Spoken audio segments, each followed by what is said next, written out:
Assalamualaikum warahmatullahi wabarakatuh. Perkenalkan kami dari kelompok 3 yang terdiri dari saya sendiri, Fauzia Nurfadila, dan teman saya, Kaliana Katri, Eko Wahyuni.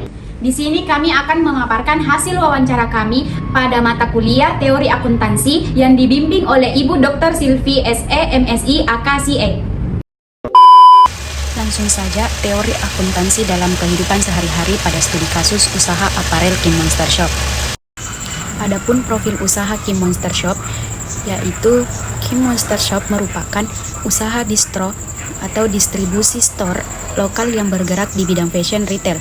Berdiri sejak tahun 2022, usaha ini berlokasi di Jalan Sultan Alauddin Makassar dan berfokus pada penjualan pakaian kasual seperti t-shirt dan aksesoris dengan target pasar anak muda.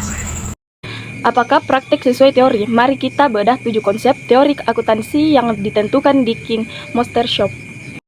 Konsep dasar entitas dan kelangsungan usaha. Yang pertama yaitu konsep entitas. Teori dalam akuntansi organisasi atau usaha harus dipisahkan dari pemilik atau pihak yang mengelola. Artinya transaksi pribadi tidak boleh dicampur dengan transaksi usaha. Praktik di Kim Monster Shop, pemilik memiliki 2 rekening berbeda. Rekening A khususnya untuk menampung hasil transfer penjualan baju dan pembayaran ke vendors konveksi. Rekening B adalah rekening pribadi jika pemilik mengambil baju dagangannya untuk dipakai sendiri. Hal tersebut dicatat sebagai prepaid atau pemakaian pribadi, bukan dianggap sebagai barang hilang. Yang kedua, konsep kelangsungan usaha. Teori suatu entitas dianggap akan terus beroperasi di masa depan.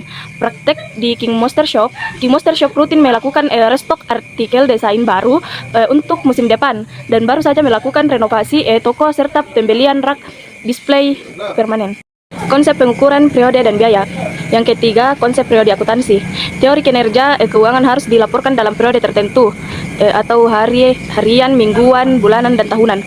Praktek di Kim Monster Shop ada 3 yaitu harian. Rekap kasir setiap toko ditutup jam 10. Bulanan, laporan laba rugi sederhana buat tiap tanggal 30 atau 31 untuk melihat performa penjualan artikel desain mana yang paling laku atau bestseller. Yang ketiga, analisis. Sangat sesuai pembagian periode ini membantu manajemen memutuskan desain mana yang harus diproduksi ulang bulan depan. Yang keempat, konsep harga perolehan. Teori, aset dicatat berdasarkan hanya beli atau perolehan aslinya yang objektif. Kedua, praktik. Stok barang dicatat sesuai nilai yang tertara pada nota pembelian, bukan berdasarkan harga pasar. Baik, materi selanjutnya yaitu konsep pengukuran pendapatan. Konsep realisasi pendapatan atau revenue recognition. Teori pendapatan diakui saat barang diserahkan. Praktik untuk penjualan online via marketplace atau WA. Pendapatan baru diakui dicatat sebagai terjual ketika barang sudah dipacking dan diserahkan ke kurir ekspedisi, bukan sekedar saat chat pemesanan masuk. Selanjutnya yaitu konsep kualitas, kehati-hatian, dan objektif. Yang pertama, konsep konservatisme. Teori prinsip kehati-hatian mengakui kerugian segera tapi menunda pengakuan keuntungan praktik. Desktop, artikel baju desain lama yang tidak laku selama 6 bulan nilainya diturunkan atau langsung diobral. Pengelola mencatat potensi kerugian ini lebih daripada awal, menahannya dengan harga normal yang tidak realistis. Yang kedua, konsep objektivitas dan konsistensi. Teori pencatatan harus didukung bukti objektif dan metode yang konsisten. Praktik semua transaksi pembelian didukung oleh bukti objektif berupa nota dan invoice resmi dari distributor. Selanjutnya, analisis teori best praktik di Kim Monster Shop. Sesuai dengan teori, sebagai besar praktik pemisahan entitas harga perolehan objektivitas sangat sesuai dengan konsep dasar akuntansi. Namun penyimpangan Kim Monster cenderung menggunakan basis tunai atau cash basis sederhana untuk mengukur laba, terutama di toko fisik. Pendapatan diakui saat uang diterima.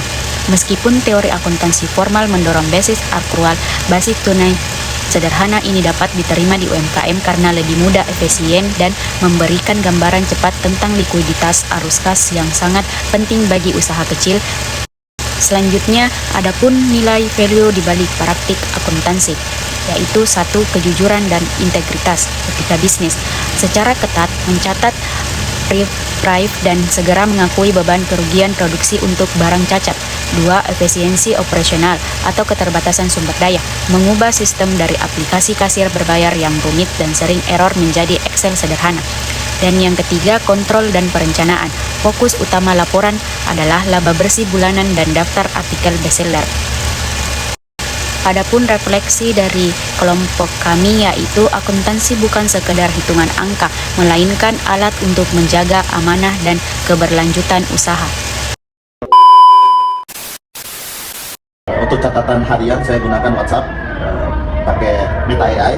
Nantinya di WhatsApp ini mengkonversi masuk di Google Drive saya, akan mencatat otomatis juga berdasarkan pengeluaran dan pemasukannya. Jadi saya cuma input saja di WhatsApp, otomatis langsung muncul pencatatan keuangannya di Google Sheet. Dalam pencatatan keuangan pasti paling penting kejujuran, itu paling penting sekali. Tapi tidak melupakan juga efisiensinya. Ya, makanya saya untuk pencatatan keuangan itu by system, supaya bahkan untuk pencatatan yang paling kecil saja saya catat supaya lebih gampang. Dan itu sudah sangat gampang kita akses, sisa pakai genggaman, selesai semua.